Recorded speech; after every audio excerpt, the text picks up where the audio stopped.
Esse é um programa que pretende te ajudar com vários temas, desde a ótica das neurociências.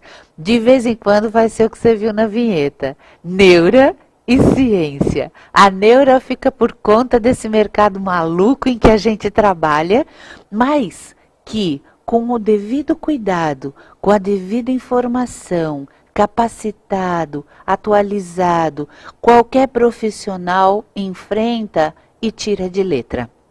Vamos falar de produtividade.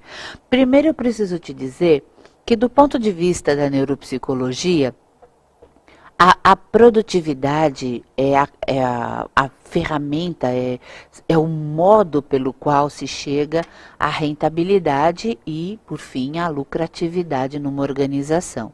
E isso é fundamental.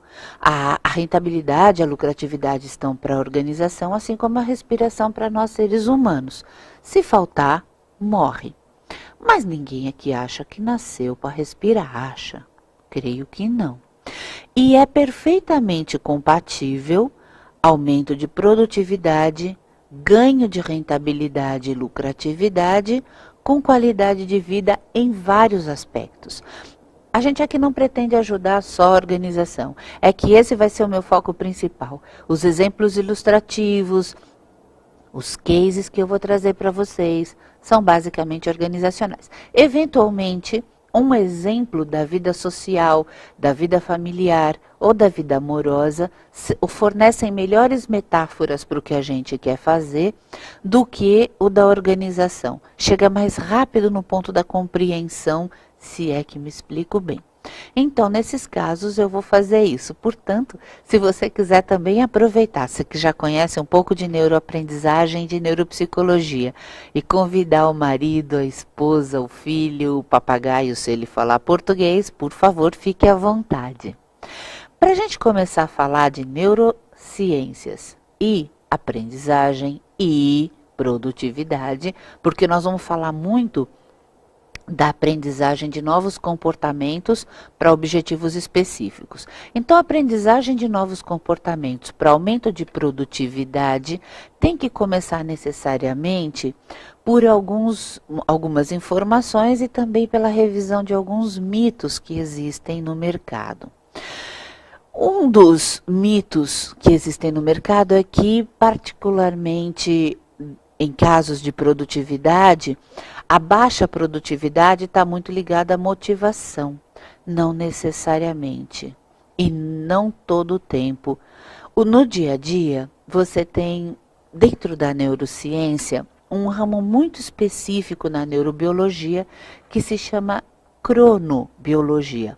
A cronobiologia é o estudo dos horários em que o nosso organismo está produzindo hormônios e substâncias químicas para o descanso ou para a atividade, por exemplo. Não só para isso. Eu vou te mostrar um slide que vai te ajudar a ir tendo uma ideia, conforme eu for explicando, do que são os ciclos, por exemplo, agora, circadianos. Circadianos que circundam um dia de 24 horas, tá certo? Que acontecem durante 24 horas. Então, esse ciclo, nesse caso aqui, estou falando de produção de hormônios, substâncias químicas, neurotransmissores para atividade física e mental. Nessas faixas que você vê em azul, que vão das 6h10 da manhã até das 16 às 20 da tarde, são as faixas em que a gente está produzindo hormônios e substâncias para a atividade física e mental. A gente faz mais com muito menos esforço, com muito mais qualidade, exigindo muito menos do organismo. Isso está mudando. Recentemente, o Twin, se você leu meu livro, sabe que ele é o meu fornecedor de bananas, estava navegando por um site da USP, vendo uma pesquisa que conta que isso está mudando. Está mudando por conta dos hábitos com a internet. Então, as pessoas chegam em casa e ficam até muito tarde da noite navegando. E como o computador superestimula o raciocínio pela enormidade de estímulos que ele oferece, as pessoas estão indo dormir cada vez mais tarde, estão ficando até cada vez mais tarde na internet, acessando os sites, buscando informações e tal. Por conta disso, esse ciclo está mudando e deverá mudar massivamente nas próximas décadas. Nem sei se demorará décadas para acontecer. Por enquanto, o que você tem, o material que você tem humano para trabalhar, ainda está, a maioria ainda está dentro desse ciclo. Ou seja, bons horários para reuniões importantes, principalmente de planejamento estratégico, para você fazer qualquer tipo de atividade que exija mais atenção e concentração. Estão aqui, das 6 às 10 e das 16 às 20. Fora desse horário, essas cores, essas outras faixas que você vê aí em vermelho na sua tela, elas estão falando de horários em que o organismo está produzindo hormônios e substâncias químicas para o descanso. Não é que a gente não faça nada, não chega a isso, embora dê uma vontade, principalmente aqui, ó, no pico da curva de Gauss, você tem o meio-dia, se você almoçou, você entrou no que nós chamamos de período pós-prandial. O período pós-prandial é o período digestivo, né, em que o organismo está fazendo a digestão do alimento. Quanto mais carne você comeu, quanto mais pesado foi o almoço, mais intensa vai ser essa atividade no seu organismo. Menos sangue no tico e no teco, porque ele vai estar no sistema digestivo. Obviamente, sobra muito pouca atenção e energia, mesmo para a concentração, para você fazer outras coisas. A gente pode driblar isso, e eu vou te dar umas dicas, porque afinal de contas a ideia não é te contar o que baixa a produtividade apenas, é te contar como você pode aumentar isso.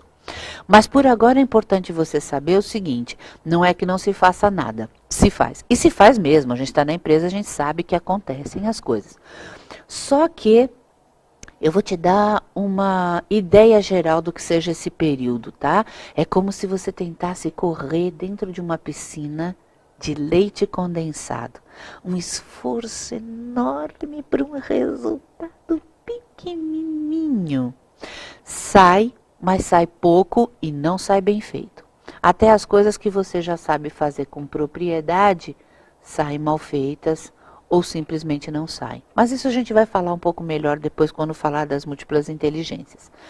Ou pelo menos da inteligência emocional. A questão aqui é como driblar estes períodos, particularmente o período pós-prandial.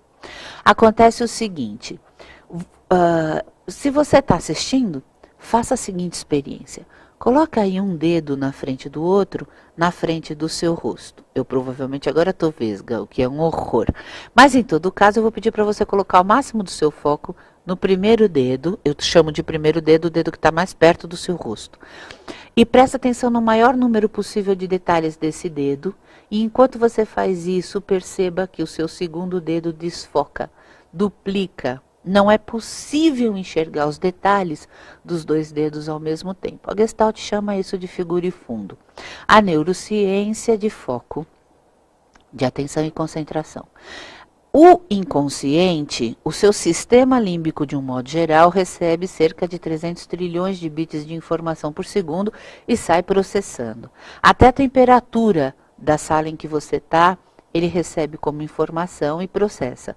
Mas só quando ela realmente está te afetando muito, é que ele manda algum sinal de frio ou de calor excessivo para que você faça alguma coisa com isso. Caso contrário, ele apenas processa sem que você tenha consciência. Mas a consciência, esta, só processa uma informação de cada vez. Isso quer dizer que se você, por exemplo, num período desses, pós-prandial, por exemplo, crítico, tem alguma coisa importante para fazer porque o mundo insiste em funcionar nesses horários críticos, você pode, por exemplo, mascar chiclete.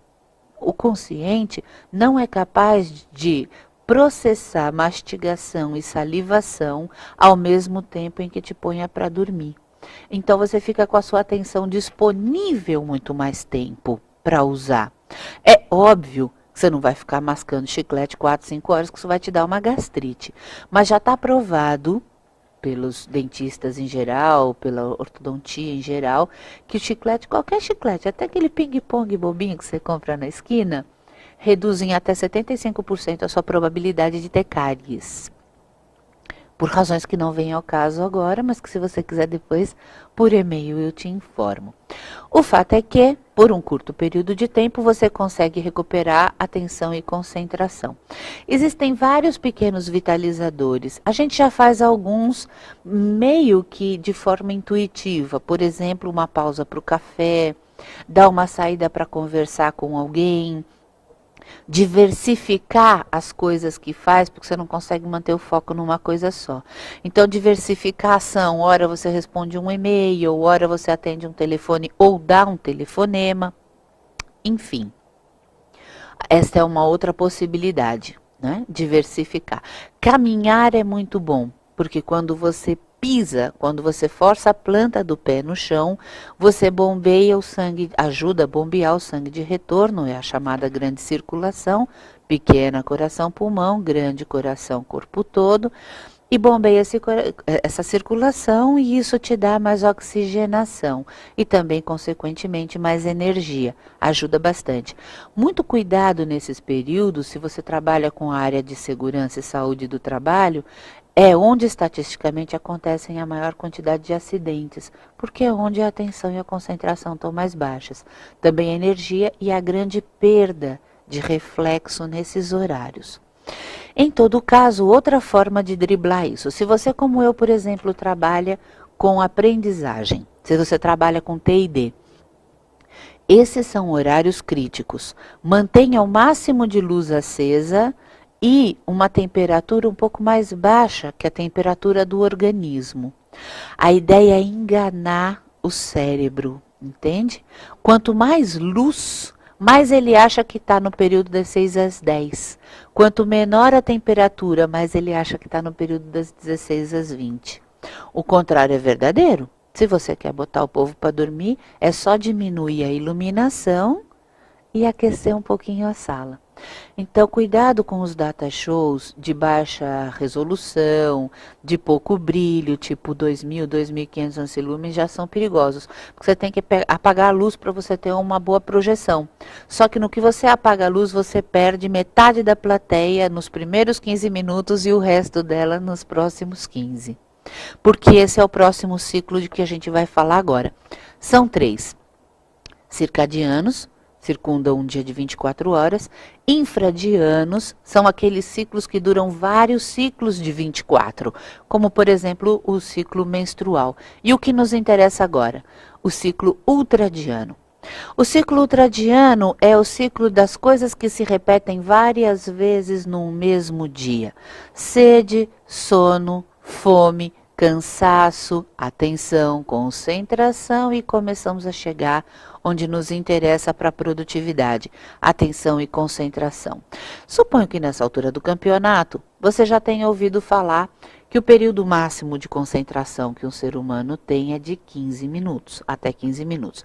Lógico que existe uma variação nisso, um pouco para mais, um pouco para menos, mas essa não é a questão.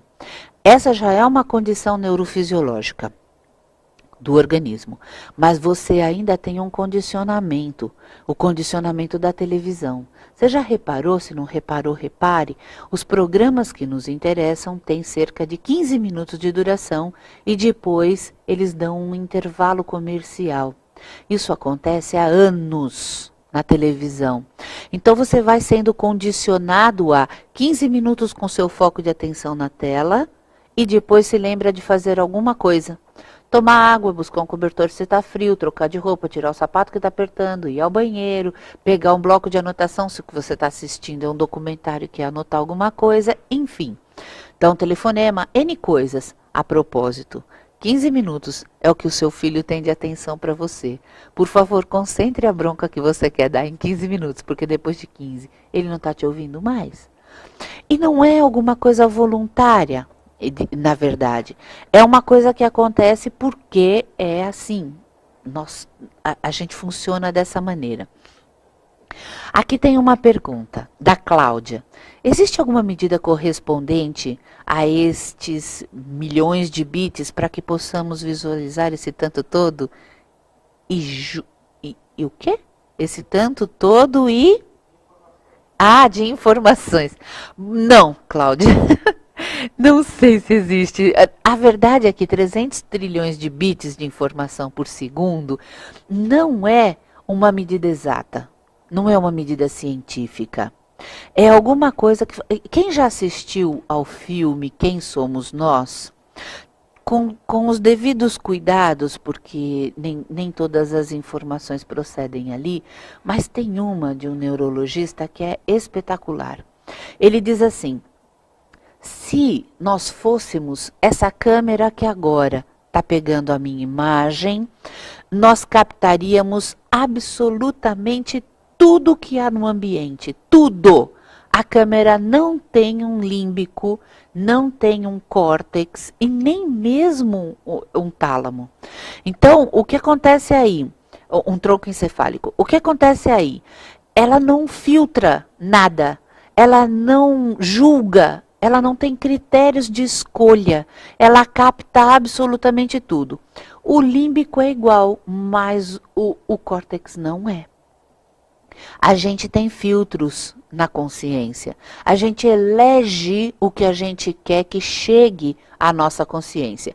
A gente só não elege aquilo que o límbico decide que é vital. Que você, por exemplo, digamos que a sua consciência queira agora estar 100.000% focada na minha resposta, mas de repente o seu límbico te lembre que você precisa tomar água já. Não dá para esperar um segundo mais. Você vai sentir uma necessidade tão grande que parte da sua atenção vai ser continuar capturando o que eu estou dizendo. E parte da sua atenção vai ser no tanto de salivação que provavelmente já está acontecendo na sua boca, pelo simples fato de eu ter te recordado disso. E a gente esquece de tomar água. Então basta alguém lembrar para o efeito acontecer. É isso que eu quero dizer. E eu acho maravilhosa essa metáfora. Não somos câmeras. A gente capta 100% do que acontece. Este 100% os cientistas estão chamando de 300 trilhões de bits de informação por segundo. E estão dizendo o seguinte: o que é liberado para a consciência? 2.000. Só 2.000. É nada. É muito pouco. O que a gente tem de consciência do que a gente captura do meio que nos cerca é muito pouco. O interessante em termos de produtividade com relação a isso, e já eu respondo sua segunda pergunta, se nós pudéssemos juntar a capacidade que a câmera tem de captar 100% e trazer um pouco mais que 2.000, algumas pessoas têm essa condição, elas se treinam para fazer isso, principalmente militares. Eles são treinados para capturar o maior número possível de estímulos à volta deles. Aliás, isso é vital para eles, em algumas condições. Então, pessoas treinadas para isso, elas conseguem uma produtividade 4, 5 a 10 vezes maior do que uma pessoa não treinada, apenas porque elas têm mais informação e sabem o que fazer com isso, tá? Mas não é uma medida científica. É verdade que existem pessoas mais morning, essa é você, Cláudia, e outras night, são diferentes reações ao ciclo são. Existem pessoas diurnas, matutinas, vespertinas, noturnas ou notívagas. Eu, por exemplo, sou uma pessoa notívaga. Eu produzo muito mais após as 10 horas da noite. Se eu tiver acordada às 10h01, a probabilidade de que eu só sinta sono lá pelas 3 ou 4 da manhã é gigantesca. Isso foi bom para mim no Skull Sensations. Mas em todo caso, o fato é o seguinte. Quando eu mostro o ciclo circadiano, o meu foco é, você não vai poder programar um treinamento, uma aula, uma reunião pela minoria. E os notívagos são minoria. Vai mudar. Quanto mais a internet se tornar acessível, mais isso vai mudar.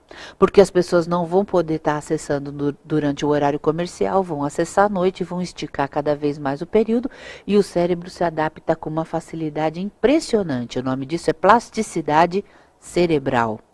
Conforme essa adaptação for acontecendo, você vai ver a mudança. De fato, você já vê. Os bebês nascem passando a noite acordados. As crianças gostam de ficar na televisão e na internet até tarde, até altíssimas horas. E é um papareco fazerem essas criaturinhas dormirem. Os matutinos e os vespertinos, os matutinos são os mais frequentes ainda, os vespertinos são os mais raros, os que produzem melhor na parte da tarde. Esses são bem raros mesmo. Por isso que eu foco mais os diurnos ou vespertinos, né? E o matutinos e os notívagos, porque está aumentando bastante esse número.